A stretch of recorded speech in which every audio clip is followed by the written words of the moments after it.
This week on See Here's the Thing. I'm going through your medicine cabinet. Oh my God, I didn't introduce you. How about that? Electric, Eric Garner. Baba Wawa. Baba Wawa. Baba Barkley. LARPing? LARPing? Well, you already knew about our glaucoma medicine. Now you know about our bedroom habits. That's right. Don't talk about the blue pills. Would you like to see my dragons? Do they play Pokemon? Oh, God. That was terrible. I could be a wizard of bargain shopping. There's a new co-host in town. Idris Elba. Elvis Elbow. Idris Dumbledore. Elbow Alba. But the joy comes when you make someone else hate life. I messed up tonight. I lost another fight. We're doing it live! The world has changed. I feel it in the water. I feel it in the earth. I smell it in the air. I hear it in this podcast. Episode 59 of See Here's the Thing starts right about now. Boom, boom, boom, bam, bam, bam, bam, bam, bam, bam.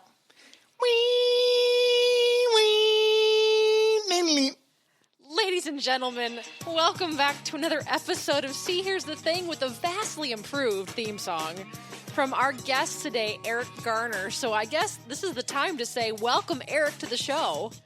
Thank you. I feel so honored. I feel like it's the scene from Back to the Future. I'm sitting in this tree, watching you through your window. I've been listening to every episode. I know everything there is to know about you guys. Oh, dear. Should we And have now, a like quiz? fools, you've invited me in. I'm going through your medicine cabinet. I'm looking at Patrick's glaucoma medicine. Oh, that's too close to home, sir. Too close to home. Well, I dare say that there's never been anybody in the history of the show to come on and just start singing our theme song. Yeah, that was awesome. That was bravo. Do you know our UPS man's name? I do, Manuel. Oh my goodness, he's a true fan. He's here right now. Hey, Manuel. Manuel, come on in. Están? Hey, vato. You know my name is Manuel. I come and visit you. I drop off your UPS packages. I was going to leave you the coolest speak pipe with Manuel, but it didn't work. I tried. I tried so hard. Maybe what's the Spanish version for speak pipe? Hey, speak a pipe. No, that's Nope, Italian. That's Italian. Definitely My bad. Italian. My bad, Italian. Well, Eric, I mean, before we quiz you on other personal items Nope, in our lives, not happening. Okay. tell our audience who you are, what you do, and tell us about your podcast. Sure. So my name is Eric Garner. I run a podcast called the KnowNothing Podcast. Know Nothing's all one word. And basically it's just a podcast about things that people are passionate about. So every episode I have a guest on, and either myself or the guest, we don't know something. And then we experience that thing for the first time, and then we talk about our first impressions. So the topics range from everything to punk rock music, to positive psychology, to Babysitter's Club books. It's really anything that people love, and I just love to talk to other people about those things. And I have to say, I have listened to Eric's podcast before. He is so adorable, and I just listened to your Babysitter's Club episode, and your sister is downright adorable. She's fun. I could listen to her talk about just about anything. And I never read the Babysitter Club books, but now I kind of want to after I listen to your podcast. You should. They're bad. They're really bad. But yeah, no, they're fun in like a 80s kind of way. There's lots of 80s isms in there. Oh, yeah. Question about your podcast. Do you ever have people on and torture them? I don't know what you'd be referencing, Patrick. A few things come to mind. I had the distinct honor, the privilege of having Kate and Patrick on the show, and we talked about the movie Troll 2, which is a cult classic. They loved it. No matter what Patrick says about it, he loved it. He did. He's not going to admit it, but he did like it. I will not admit it, but it is true. I did enjoy it. So we're going to have Eric talk a little bit more about Troll 2 in just a bit because of our main segment today, which is our favorite worst films of all time. So we'll save that for then. But Eric, one more thing. You mentioned in your last podcast something about a show called Ghost Rider. Ghost Rider. And I Have definitely, you watched it? I absolutely have.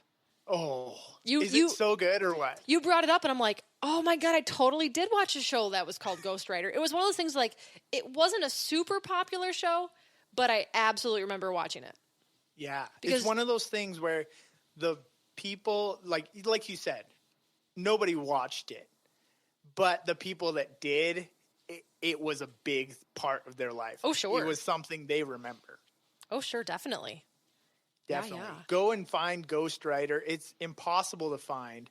I actually bought it off eBay, some like weird pirated DVDs of it, some back alley sketchy deal. But yeah, that's how I get my Ghost Rider fix these days. We're going to talk to Eric more about Troll 2 in a couple of minutes. But first things first, because I keep getting the eyes. And not the good kind of eyes from Patrick. Patrick, tell us about our word of the day. I wish I could, but I don't know who I am.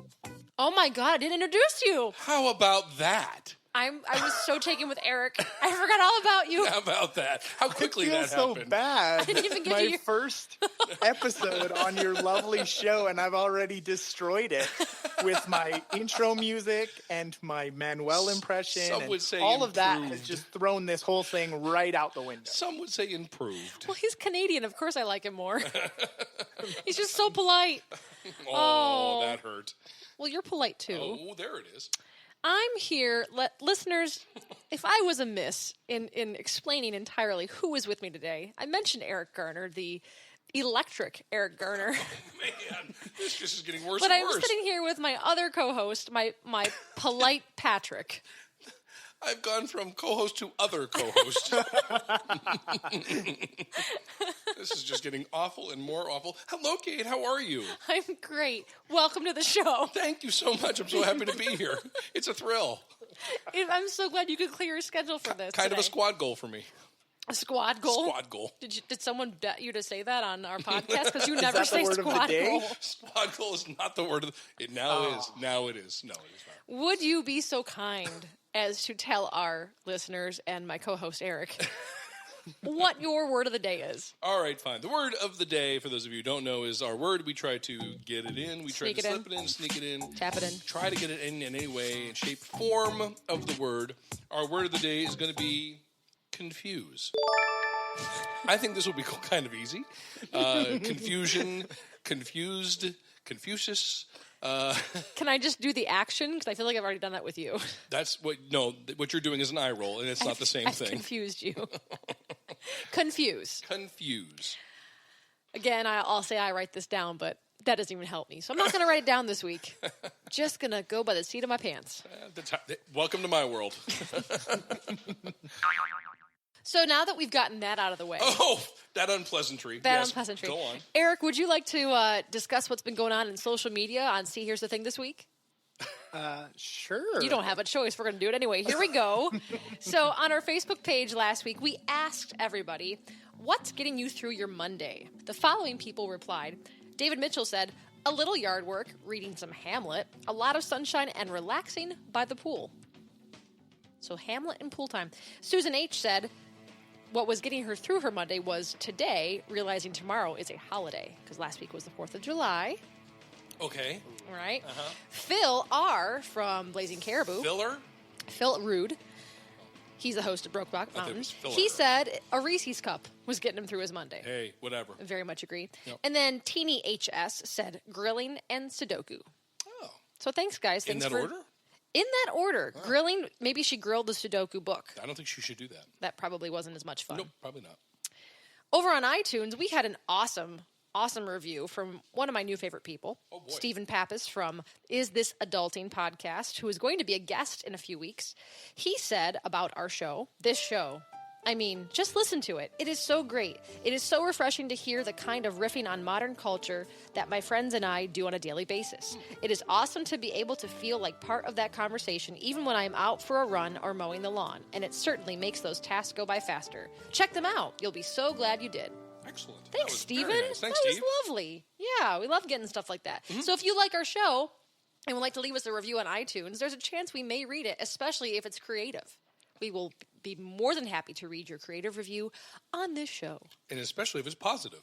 Yeah, if it's negative, we're not going to read it. Oh, This is the worst that's show. why my review didn't get read. He needs a better co-host. She needs a better co-host. So our main topic of the day is best worst films, which we're going to get to later on in the program. You keep saying that. I do. There's just this is an episode chock full of good stuff. All right. But first things first, we're going to go through our pop culture news clips of the week, starting in movies. So, Eric, are you a James Bond fan? Huge Bond fan. All right. Huge Bond Humongous. fan. My uncle, he's from Wales. Ooh. Every time we'd go over to his house, he lives in Utah. We'd go down there for the summer. He'd be watching Bond. I had no idea what it was, and he introduced me to it and filled my head with all this Bond nonsense, and now I'm a huge Bond fan. That's awesome. Well, the Bond world this week got a little bit of hope because there are reports that Daniel Craig is coming back for Bond 25. Now, Eric, who is your Bond? Who did you grow up watching?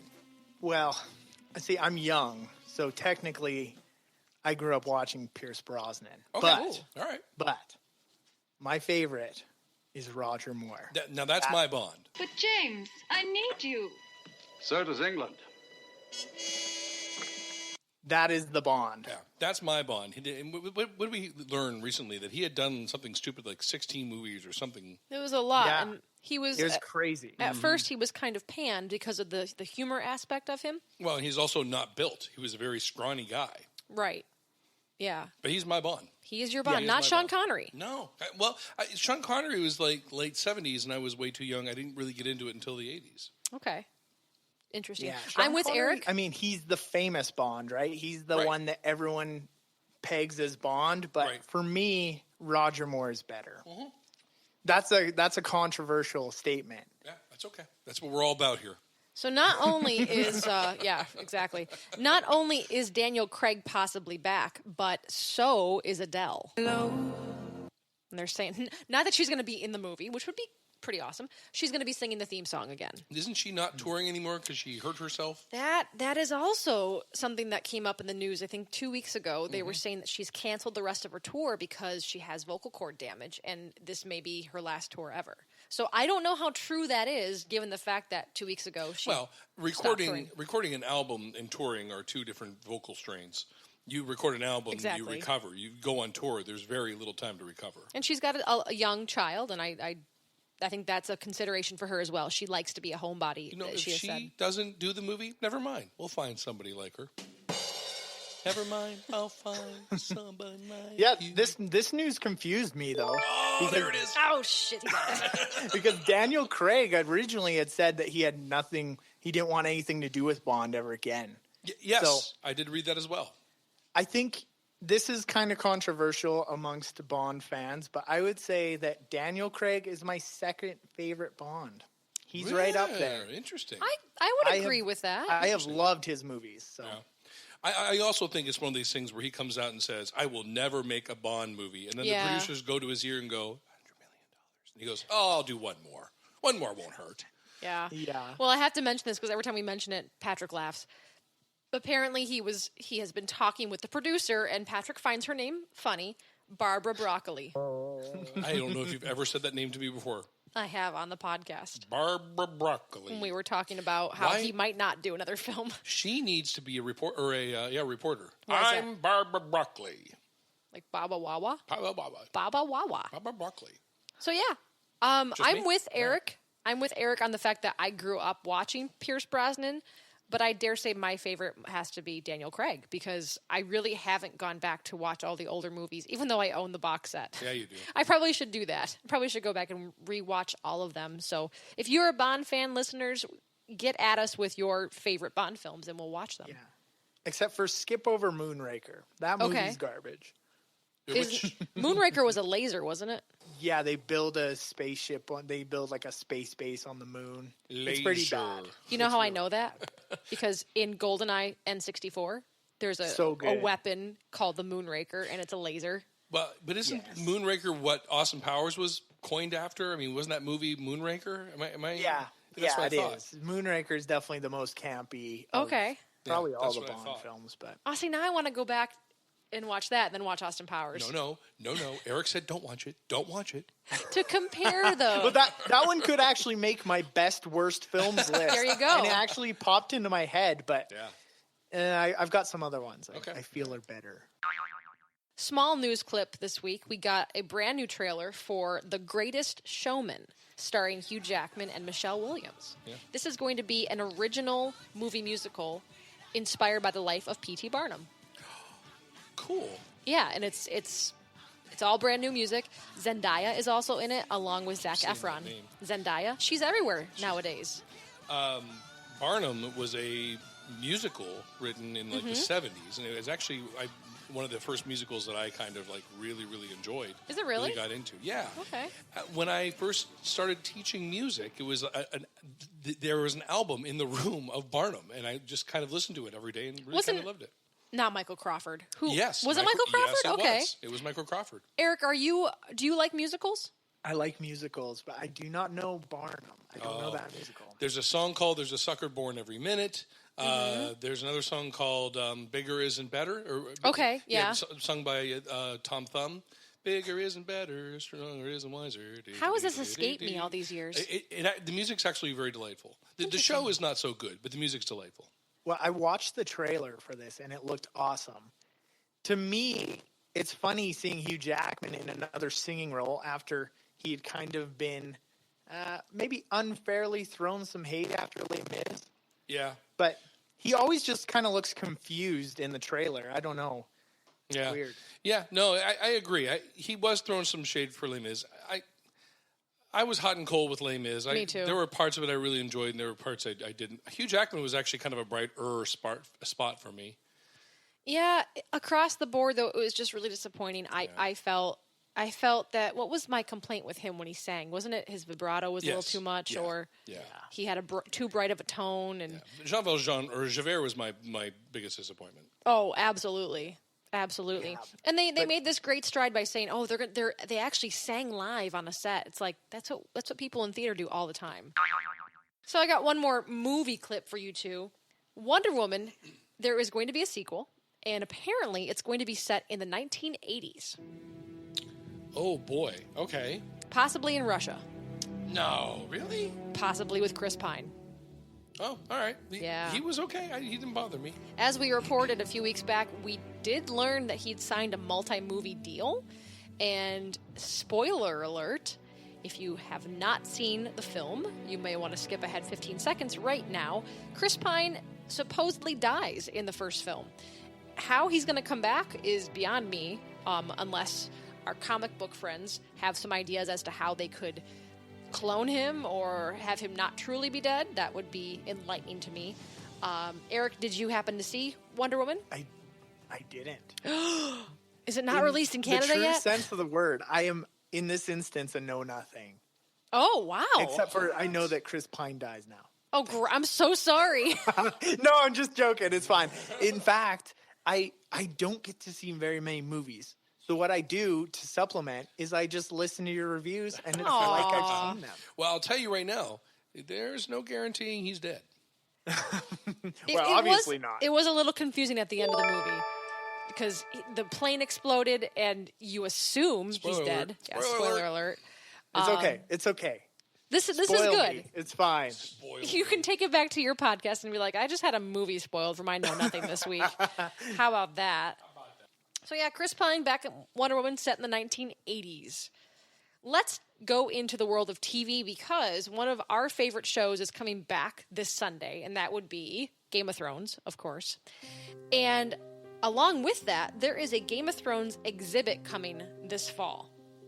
Okay? So you're going to be able to go to places traveling throughout the country that have Game of Thrones merchandise and set pieces. So how about that? How about that? That's kind of cool. So the GES creative team will work closely with HBO to create diverse environments from Westeros and Essos and to design an exhibition as exciting as the show itself, spanning the Seven Kingdoms from King's Landing to the land beyond the wall and across the narrow sea. Game of Thrones, the touring exhibition will allow fans worldwide to experience the craftsmanship and artistry of the Game of Thrones production up close in the largest public display to date. No, I don't know anything about where it's going, but I would love to go see this. How about that? Yeah, I would too. Eric, do you watch Game of Thrones? I don't. Oh, man. I don't. We're giving you so much good material for your next podcast. It's very confusing. But I saw pictures of it. Man, someone could do some serious LARPing with that, for sure. LARPing? LARPing?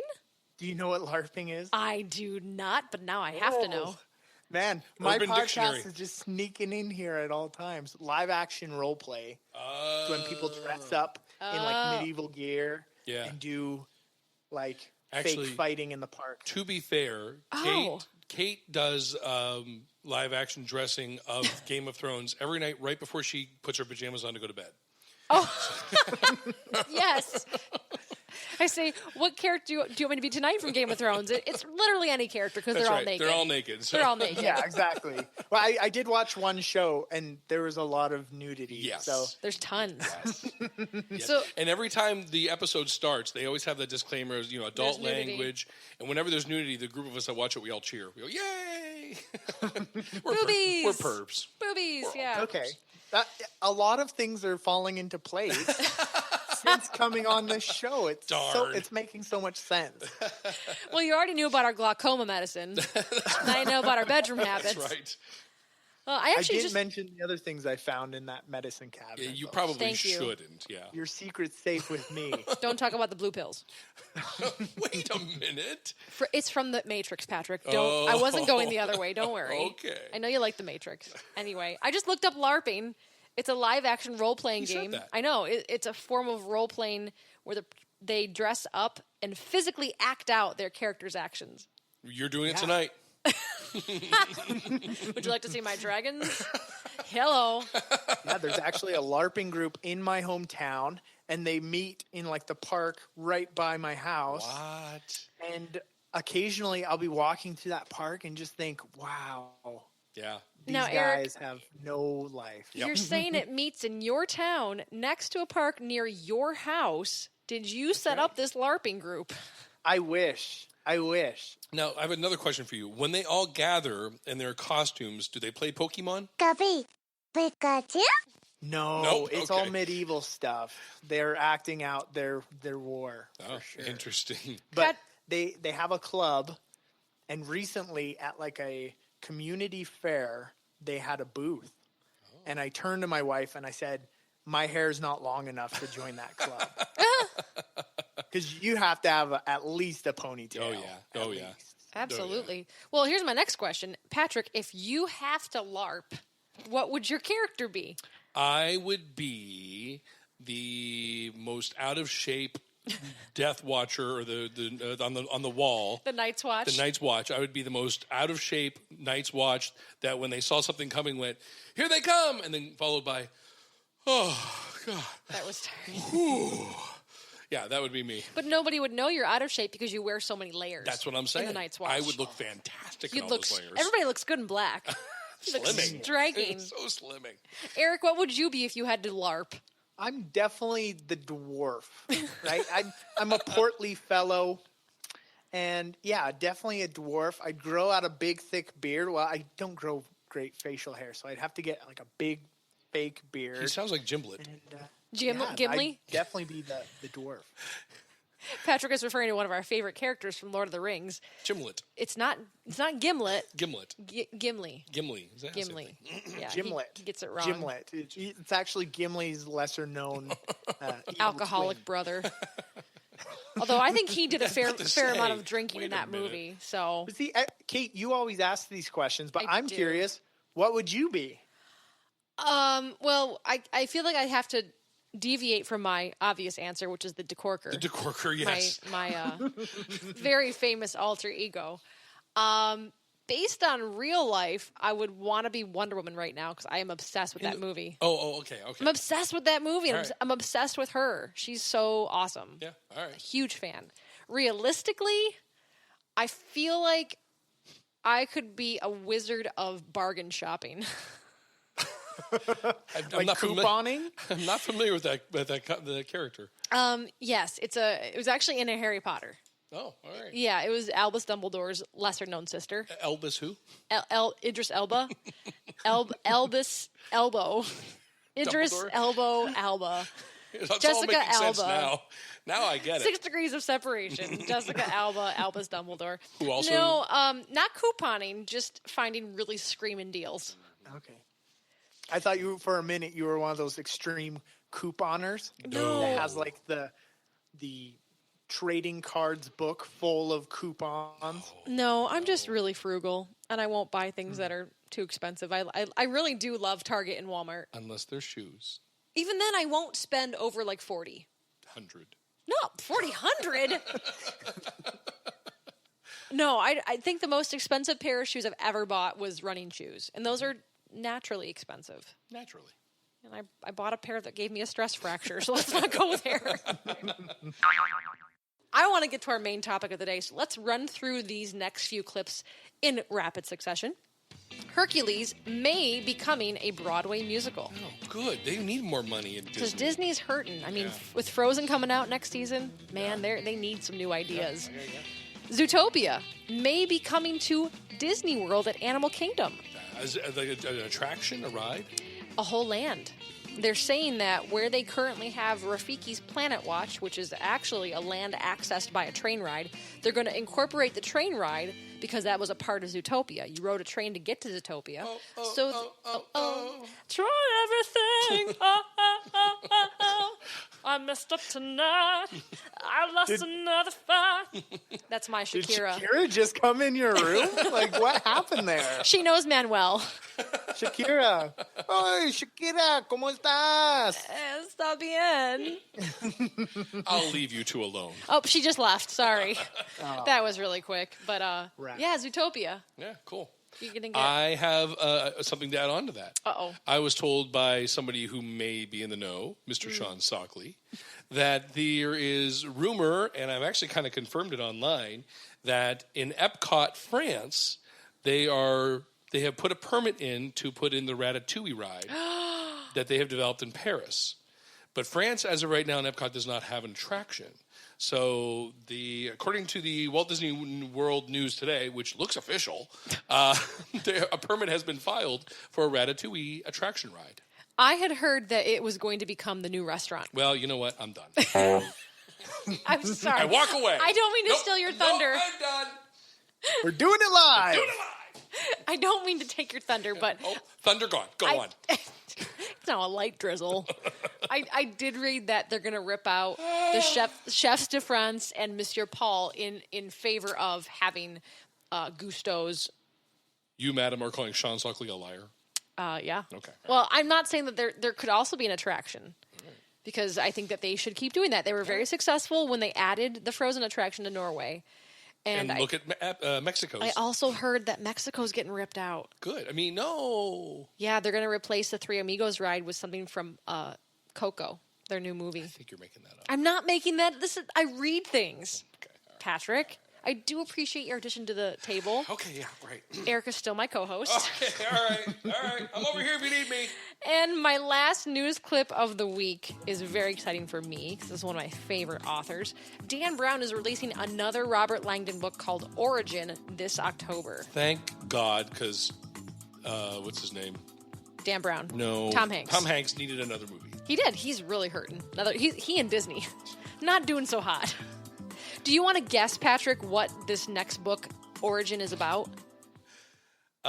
Origin. Let's see. The Dan Brown It's novel, just bad because, like, Origin. there's a way that when you start stories, I know you're going to just completely bullshit. And it's so adorable. You asked me the question, obviously, to let me bullshit. That's true. Go ahead. Go ahead. All right. So Origin is the beginning story of Langdon.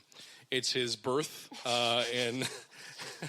and the difficulties his parents had conceiving. Oh, boy. Yeah. And the fertilization and the money. It's actually not a very good novel. And so Tom Hanks is going to be CGI'd to be a young Tom Hanks. And like a baby Tom Hanks. But they're going to CGI him. A baby Tom Hanks. And Andy Serkis is going to play Oh. Langdon. Mm-hmm. So is Tom Hanks needed at all? Just for his face. Just for the graphs of his face. Oh, boy. This is a great movie. Eric, do you know what the book is about? Well, I think they're actually going to do a little crossover with Alien, and it's like Alien Origin. He goes and he gets abducted by aliens, and then he realizes that the aliens are actually the Catholic Church in disguise. Oh, that's good. And it's a pretty wild That's story. good. But This sounds a lot like Indiana Jones's fourth movie with the aliens, and it went off the deep end. But it'd be pretty awesome. Actually, Origin is about Robert Langdon, and it's set in Spain this time around. Dan Brown is always known for his exotic locales. So it's set in Spain, and we meet someone named Edmund Kirsch, who is actually a former student of Robert Langdon's at Harvard. Spoilers? Are these all No, spoilers? this is from Amazon. Kirsch is about to answer a fundamental question of human existence. And then guess what?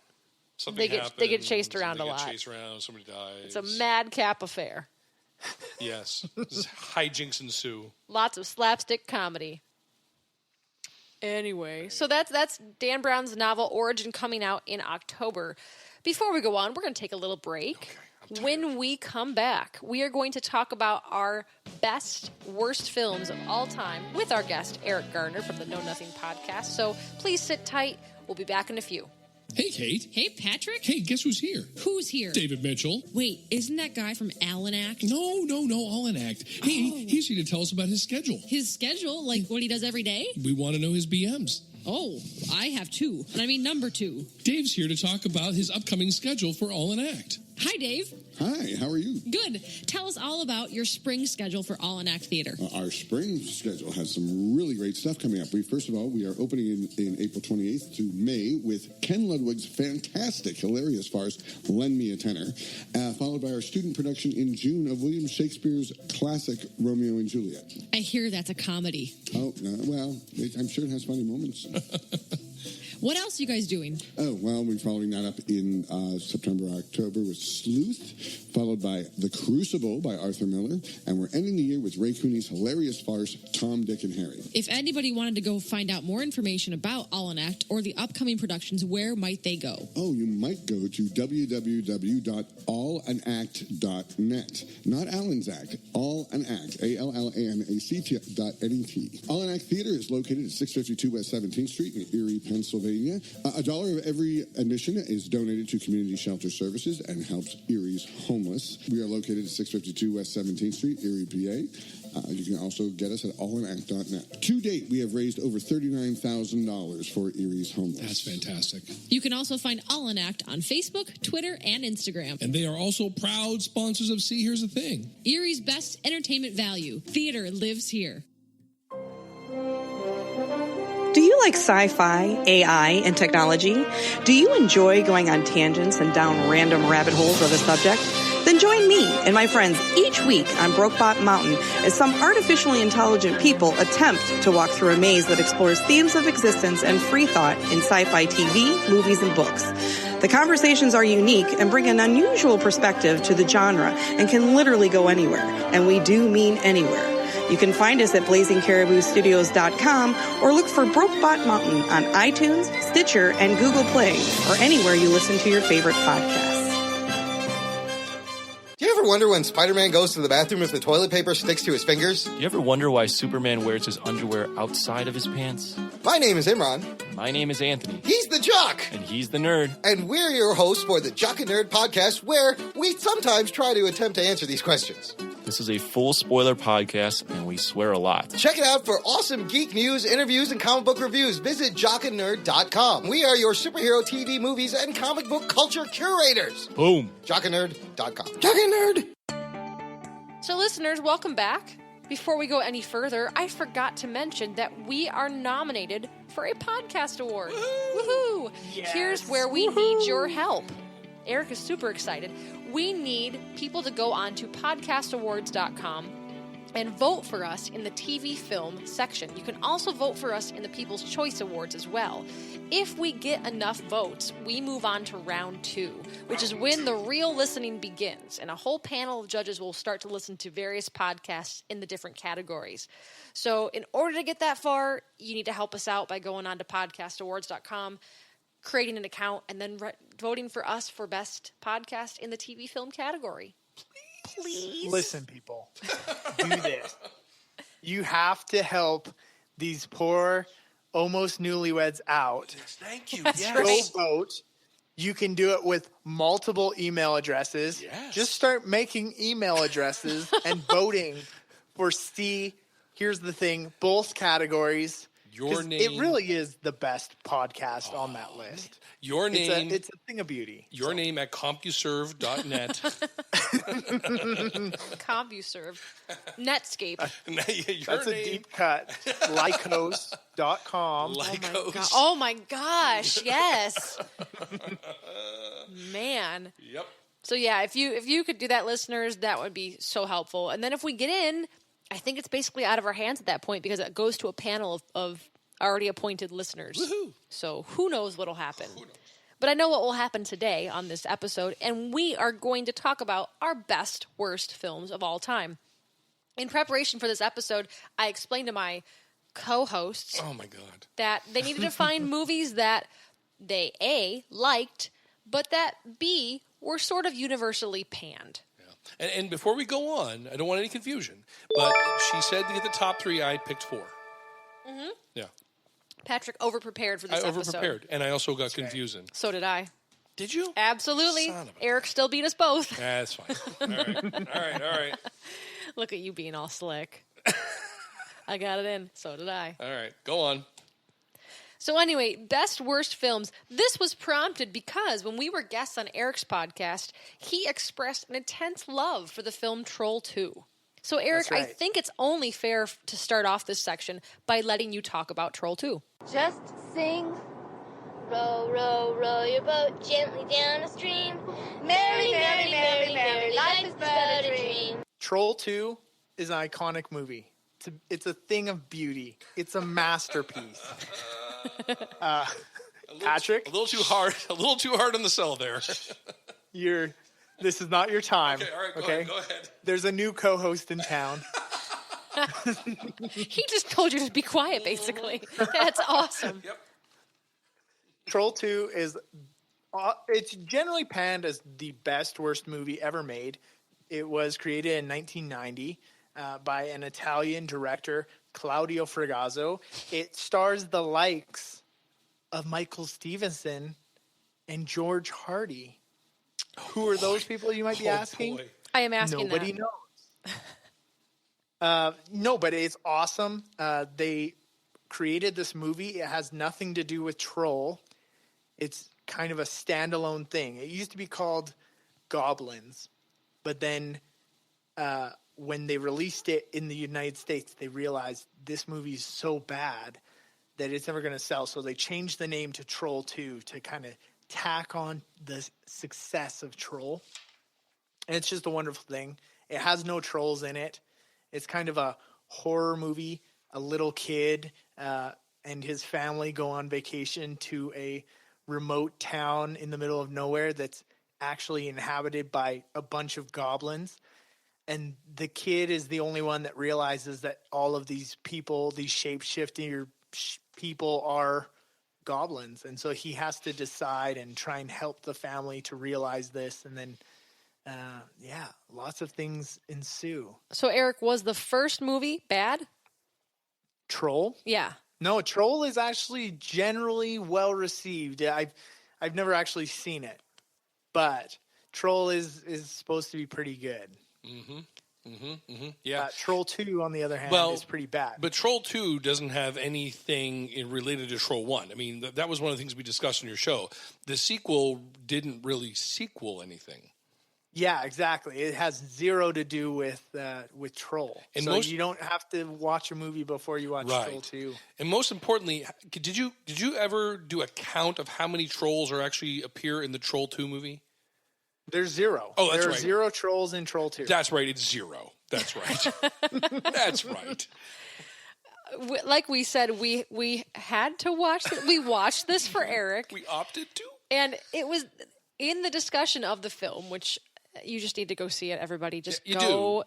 You'll hate me for about 45 minutes of the movie, then you'll realize why I've had you watch this. But it brought up an interesting point about movies we love because of nostalgia, but that have not stood the test of time with film critics or viewers or just about anybody. Not necessarily that they were good when they were made, but just they have a special tie to us for some reason. Absolutely. And I forget what I was reading this week, but someone was saying that they actually went on a message board to defend the movie that they were liking and had said, please don't destroy this because in my 8-year-old mind, it was such a special film, even though it's terrible. Yeah. I spoke to my brother today to help. John, my brother and I have watched a ton of movies that were terrible as kids and loved them. And all of my movies on this list are movies that I watched with my brother. So I called him today and I said, I need bad movies that we love. And he said, well, there's a podcast that I listen to called How Did This Get Made? And I've heard of that. Mm-hmm. Yeah, they go it's on Podomatic. Yes, they go on and they take movies and they ask the question, why was this made? How did this get made? And so he was refreshing his brain about all these different movies that we watched to remember what was on that list. So if you're looking for a podcast, a whole podcast about this. How did this get made? How did this get made? Cool. Yeah. So Eric, what do you like about the movie Troll 2? Well, see, I watched Troll 2 later on in life. So for me, there's no nostalgic factor. But the movie is so bad, I went over to a friend's house. Well, no longer a friend. No, I'm just she's still a close friend. I went over there. I had no idea what we're doing. They were having a Troll 2 party, which if you watch Troll 2, you'll know that food is a very important part of the show.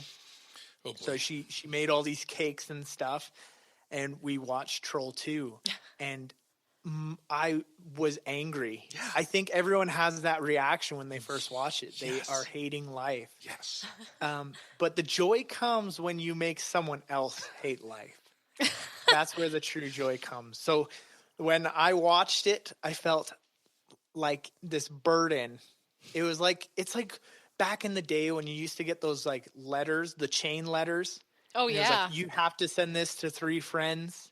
Otherwise, bad luck will follow. That's how I felt with Troll 2. I had received this chain letter, and I had to share it with 3 friends, or else I would turn into a troll, and trolls would eat me. Oh, no, sorry. I would turn into a plant, and goblins would eat me, and yeah. Did Jaden K. Smith send you that chain letter? Via Facebook? Yes, and I've been hacked by her on Facebook. I thought it was a him. Thanks a lot, Jaden. Yeah. Well, Troll 2, if you haven't watched it, go watch it. It's so bad it's good. There's a scene where a little boy pees on food. There's a scene where 2 people make out while eating corn and it turns into popcorn. Yeah, There is a scene where old man hands the little kid a Molotov cocktail. Oh, God. Oh, yeah. I forgot that. There's so many great memories that are conjured when I think of Troll 2. I believe you're confused. Great memories to him. To him. And fair. I'm sure there's other people out there that grew up watching this movie and think it's just the bee's knees. Okay. So good. Yeah, all I'm right. telling you. Have you guys shared it with someone else since watching it? We have We're told going to. people. We're going to. We totally We're are. saving it for like the Halloween season. Oh, yeah. We totally As soon are. as you do, you will see the joy of this movie. You'll see how great it is. Well, I've got a movie that I believe I've shared with Patrick. Okay. I think I made you watch it. This was a movie that came out probably when I was around between 8, 9, or 10. I'm going to assume that was when it came out. And for me at that time, I was so in love with video gaming that to have the video game come to life on the screen was the best thing ever. And the movie that I'm referring to is Mortal Kombat. Yes, I am familiar. I don't think we've ever watched it. Well, guess what we're doing tonight? Watching Troll 2. I was hoping we were going to role play in the We're going to do some LARPing. LARPing upstairs. Well, actually, I have LARPed sort of as Mortal Kombat. Mm-hmm. I was Scorpion for Halloween one year. Yes. So this film, where do I even begin with this film? It's largely terrible because of the acting. It's largely terrible because of the script. I'd say the fights were pretty good. What year was it made? Oh, gosh, it had to have been 93. Okay. I feel like it's 93, 94. You can fact check me if you want. 95. 95? I was pretty close. So I was 10. So, like, to see all the characters that you play in a video game on the screen for a 10-year-old was pretty freaking cool. Mm-hmm. Patrick's very doubtful of this. And it tried to manufacture a plot based around the video game, which in the video game, you're trying to compete in a tournament to beat Shang Tsung. And if you don't win, he takes your soul. He has that power. Your brother's soul is mine. And they incorporated all of the characters' moves and finishing moves into the story. But it just ended up having a lot of really cheesy lines. This is where you fall down. Too much television. You have been chosen to defend the realm of Earth in a tournament called Mortal Kombat. Fatality. Get over here! And the acting was terrible. The special effects were 1995 special effects. They weren't necessarily Troll 2 special effects. Oh, gosh, no. Few things are, though. Few things are. But it has gone down as probably one of the worst films of all time. Video game movies just can't seem to hack it. Nope. I mean, really. I didn't even see Assassin's Creed movie, but I heard it was bad as well. We will watch that. I mean, we'll get to it. Yeah. I did have some interesting trivia about the movie itself. Would you like to hear some? I'm dying to. The film's soundtrack, which I owned on cassette tape, went platinum in less than 2 weeks.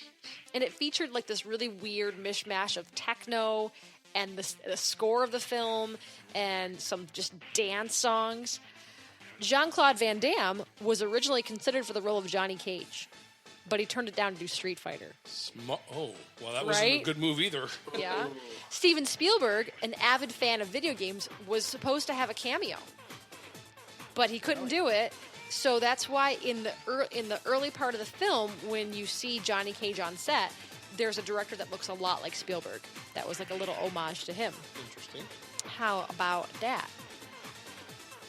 Some other things. Cameron Diaz was originally set to play Sonya Blade, but she broke her wrist before filming and was replaced by Bridget Wilson, who then went on to marry Pete Sampras. So now she's Bridget Wilson Sampras.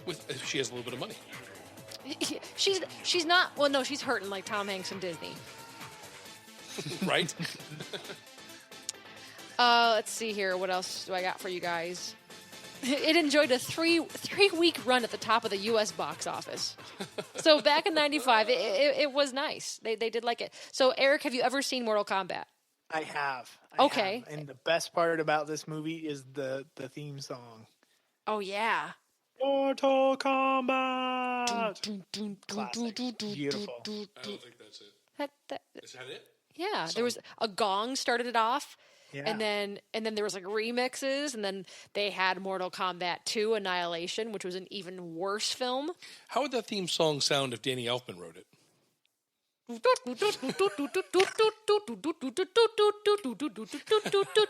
Finish him.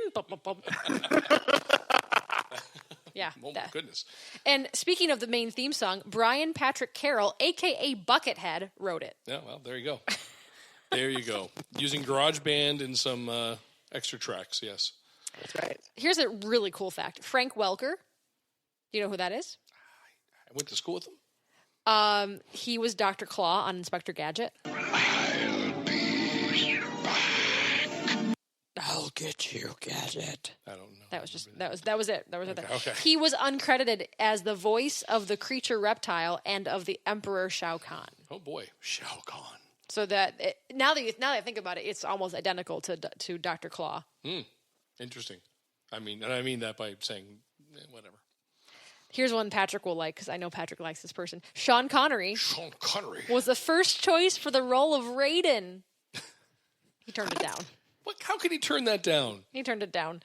What else? I'm just trying to find some more things. Tom Cruise and Johnny Depp were both considered for the role of Johnny Cage. Oh, well. So anyway, those are just some tidbits from Mortal Kombat. Yeah. All right, my turn. Oh, you want me to go on more about Mortal Kombat? No, I really don't. Now, I will hold the distinction in saying that my 4 movies, I'm the only one that has seen them, with the exception of one that I made Kate watch. What was that, Johnny Dangerously? I'll get to... Oh, I forgot about Johnny Dangerously. But that's a good movie, though. It's generally liked. Not really. Anyway, my first movie was made in 1981, and it was called Caveman. And it starred Ringo Starr. Oh, my gosh. Are you serious? Oh, yeah. Now, I'm going to take the amount of time necessary to read the plot, because the plot fits on 4 lines of Wikipedia. So I'm going to read to you the plot. Here we go. Atuk is a bullied and scrawny caveman living in 1 zillion BC, October 9th. He lusts after the beautiful but shallow Lana, who is the mate of Tonda, their tribe's physical, imposing, bullying leader. After being banished along with his friend Lar, Atuk falls in with a band of assorted misfits, among them the comely Tala and the elderly blind man Gog. The group has ongoing encounters with hungry dinosaurs and rescues Lar from a nearly ice age, where they encounter the abominable snowman. In the course of these adventures, they discover sedative drugs, fire, invent cooking, music, weapons, and learn how to walk fully upright.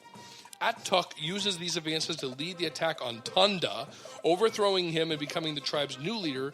He rejects Lana and takes Tala as his mate, and they live happily ever after. I'm sorry. Did you just talk about Cars?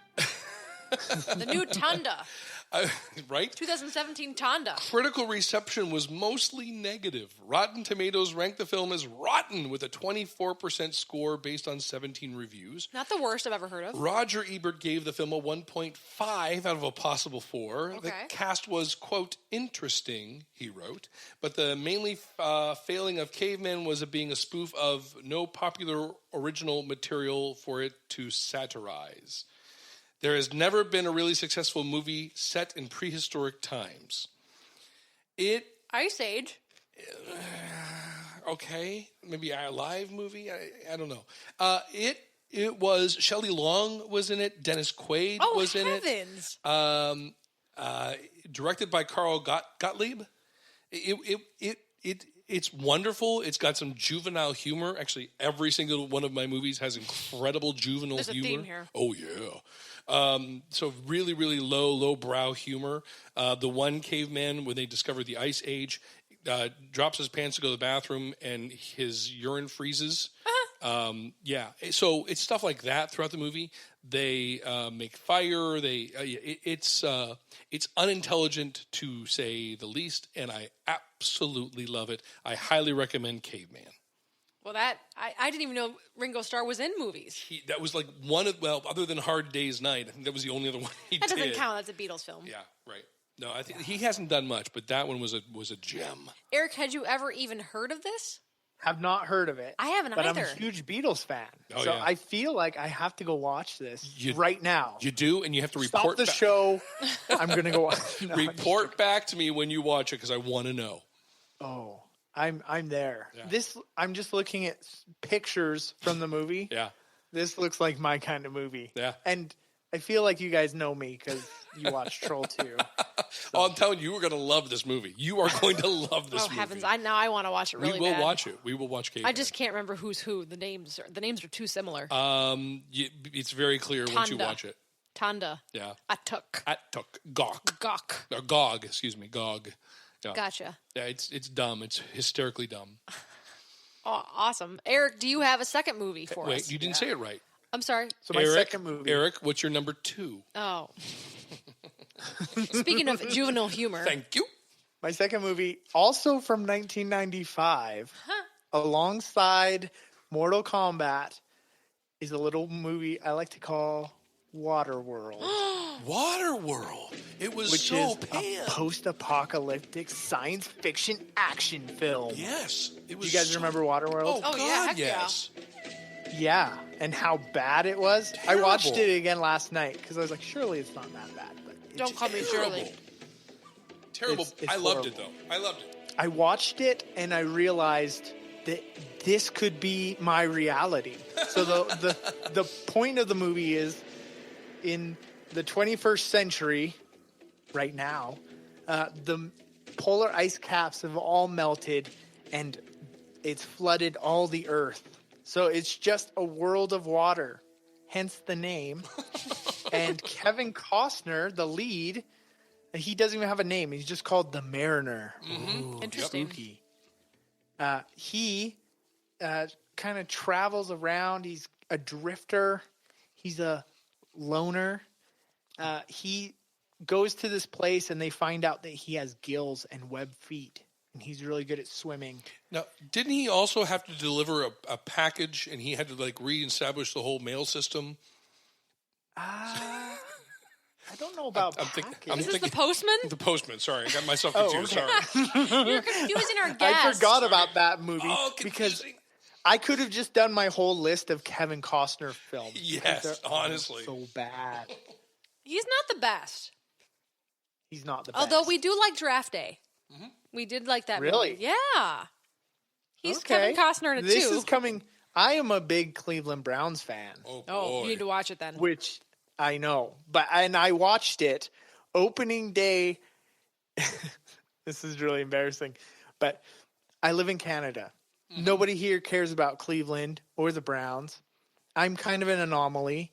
I found these lovable losers. And so I went to the show, Draft Day, opening night, dressed to the nines in Browns gear. Oh, boy. It was so bad. And this is coming from a Browns fan. Yeah. So. Well, I'll tell you that if you lived here, you would feel the same way because nobody likes the Browns here either. Yeah, you're in Steeler Nation. Yeah, totally. Very much, yeah. Yeah. I mean, the only Kevin Costner film I really like is Field of Dreams or maybe Tin Cup. I've never seen Tin Cup, but I like golfing. Mm-hmm. Yep. It's about Tin golf, Cup's right? great. Field of Dreams is great. But yeah, anyways, so this movie, he meets this girl that has a map on her back of where dry land is, and it's actually Deb from Napoleon Dynamite. Yes, oh my God, that's right. I love reverse cameos. That's my favorite thing. Is you'll be watching an old episode of X-Files, and then all of a sudden there's Jack Black, and you're like, "Whoa, that's weird." And he's also in this movie as well, Jack Black. He is? He is. I don't remember he's that. Like a pilot guy in it. Isn't it Tina Margarino? Isn't she the little girl? Yeah. Yeah. Yes. And then she was in the film about the seal, Andre. Remember that film? I don't remember that one. She's in Karina. Yep. I think she was in Andre. I remember names, Patrick. Remember weird crap. What's my name? Eric Garner. There you go. From Canada. Mm-hmm. So why do you like this, Eric? Why do you like Waterworld? So when I first watched this movie, I was pretty young. But everything in it was just so fascinating. Like the movie opens, it's this guy on a boat. He pees into a cup. Yep. He runs it through a machine, and fresh water comes out. Well, yeah, okay. Well, yes. We're led to believe, yes. Drinkable. He drinks the water afterwards. Yes. And I was just so blown away by that. As in my mind, I don't know how old I was. I probably was 8 when I saw this movie. I was just blown away by that. I was like, man, I could be drinking my own pee right now. How cool would that be? Eric, now I'm beginning to understand a whole lot more. Yeah. Eric, you could go on Naked and Afraid and drink your own pee. That's right. They'll pay you for that. Mm-hmm. Really? Oh, dang. Really? Do you watch that show? Are you familiar? I am. Yeah. I am very familiar. I love this movie. Just it's so campy. It's so bad. It's like Mad Max on the lake. Yeah, basically. It totally is. And it was co-written by a guy that wrote Mad Max. So there's definitely that type of stuff running through it. And it was, I mean, it's so good. It's just, it's so good. It's bad. It definitely was panned, but I've seen it multiple times, and I actually really I get why it was hated, but I liked it. There were parts of it I really enjoyed. Yeah. So I think it was unfairly hated, but yeah. I agree. I don't know. It's kind of a toss-up. Yeah, I'm gonna jump in and go to my second movie. I'm gonna go to my second movie, Cam. Hope you don't mind. My second movie was not necessarily panned, but it did not ever. I didn't really find its audience, and the star of this show, prior to his death, called it his greatest failure. The show that he wished he had never done. And I had heard this over and over again. And the movie I'm referring to is the 1980s Popeye with Robin Williams. Oh, Popeye. Eric, have you seen that one? I haven't seen it. You made me watch it, didn't you? I think I did. like you did. A while ago I did. It was a musical. It was a movie musical that also featured, what's her name? Shelley Duvall as Olive, who was perfect. And again, Robin Williams singing. And it was wonderful. It was delightful. And the music is very memorable. I sing some of the songs to this day. They come up in my head. When there's a song called He's Large, that whenever anybody... He's large. Shelley Duvall sings. It's wonderful. It's a wonderful movie. If you were a fan of the cartoon or the comics, it kind of just hit home with me. I think a lot of people that were big fans of the comic books did not like it. There are plenty of rumors on the internet and a trailer for a new release of a Popeye movie, but it's animated. It's an animated movie. And so I was searching today, and there is a trailer for Popeye. Oh, you're kidding. That is a teaser that is supposedly going to be released in 2017. But I can't find anything on IMDb, though I didn't look all that hard. But they're saying that it's supposed to be remade here or released here soon. You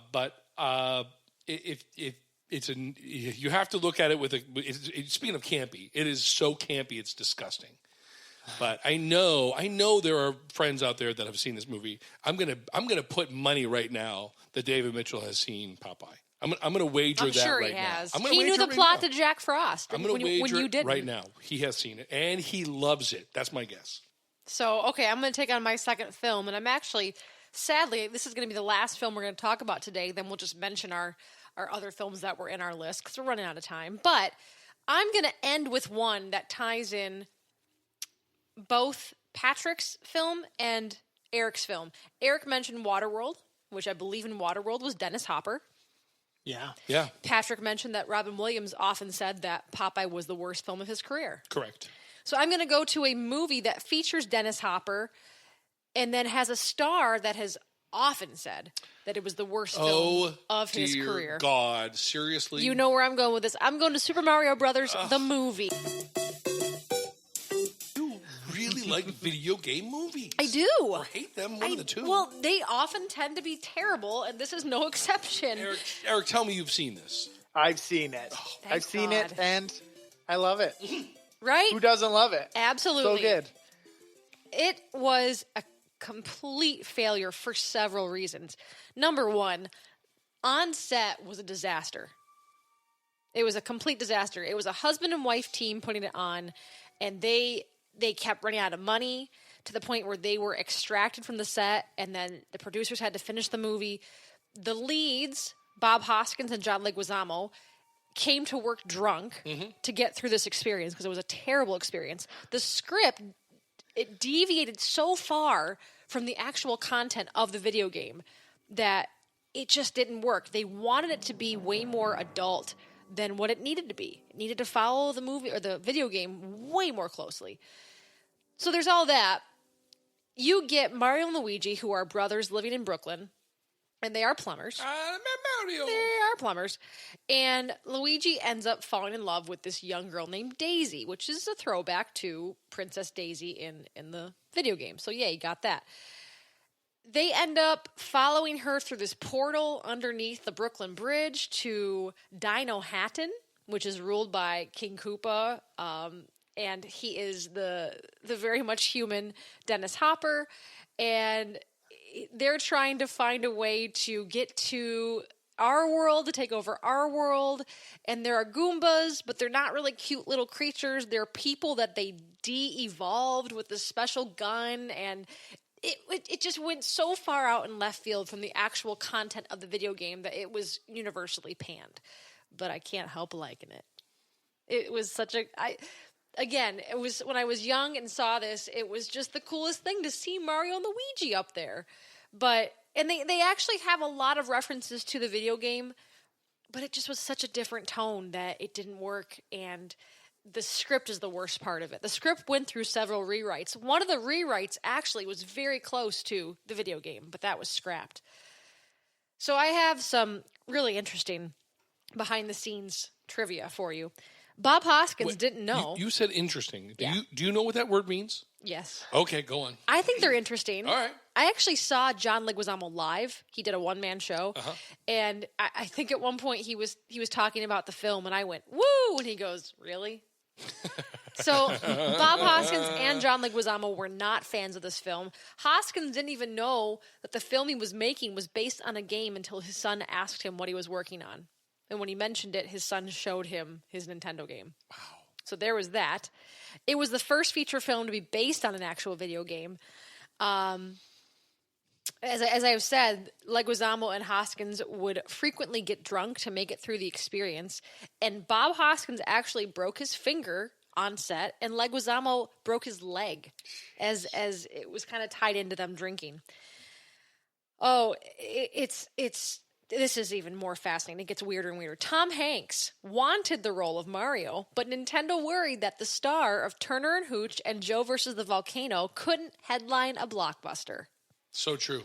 So Tom Hanks was not Mario. So true. One version of the script contained a cameo for Bruce Willis where he would tunnel through the air ducts of King Koopa's castle in a spoof on his role in Die Hard. Oh my gosh. So no Bruce Willis. Shoot the glass. Shoot the glass. Shoot the glass.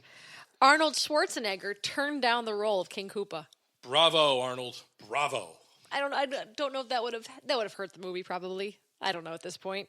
It was so bad. Didn't you see how he delivered his lines in Batman and Robin? He could have been amazing. That little gem. Michael Keaton, your favorite, was approached to play Koopa, but he passed on the role. Thank you, Michael. Love you. He does love Michael Keaton. Dustin Hoffman expressed interest in the role of Mario because his children were fans of the game. Yeah, definitely. He would have been the tiniest Mario ever. Definitely Mario. Definitely Mario. Well, speaking of Rain Man, there was a rewrite.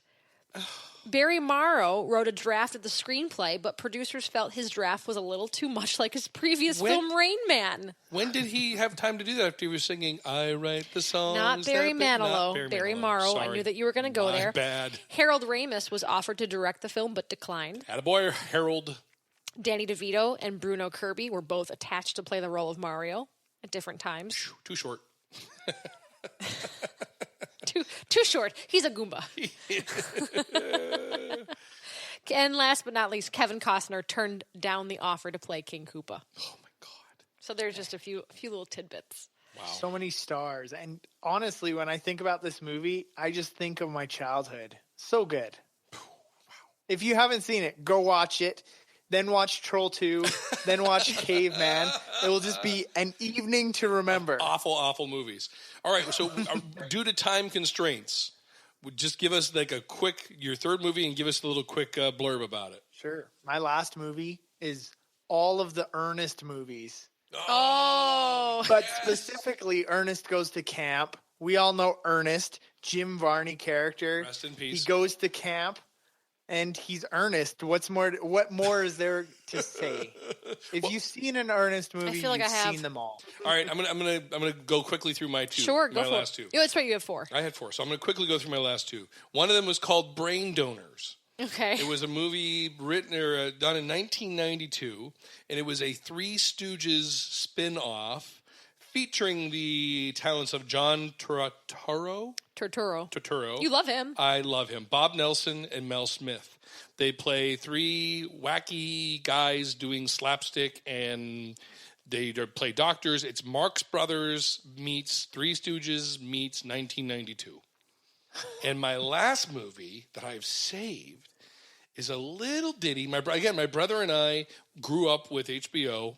My parents didn't pay for anything, but for some reason we got HBO. And we watched a movie back from 1978 called Water Babies. We've talked about this before. I've talked about this on the podcast before. And Eric, I'll fill you in real quickly. Water Babies was a live action movie where there was a little British boy who was kind of adopted by two hooligans, and they forced this little boy to be a chimney sweep and to break into houses and steal things. And he became... Was his name Bert? No. He became disgruntled from his life to commit suicide, jumped into a river to end it all. Then the movie turns into a cartoon, and he is a cartoon boy in the undersea where he meets all these creatures that help him return to the surface. Mermaids, crabs, they sing songs. He gets crabs? No. They sing songs, and they help him get back to the surface. And when he gets back to the surface, he comes back and turns the two guys in, and it's a happy ending. I'm so excited. I have the biggest list now of horrible movies to watch. Maybe that's what we should do, Eric. We should just in the future, like, get together every 6 months and, like, I've got a new one for you. Well, what we should do is take our list, all three of our lists, and do a podcast on each one. On each film. Yeah. That you have now booked us out until 2018. There we go. Well, my last one's no big surprise to Patrick, especially because we have an upcoming episode all about this movie, Batman and Robin.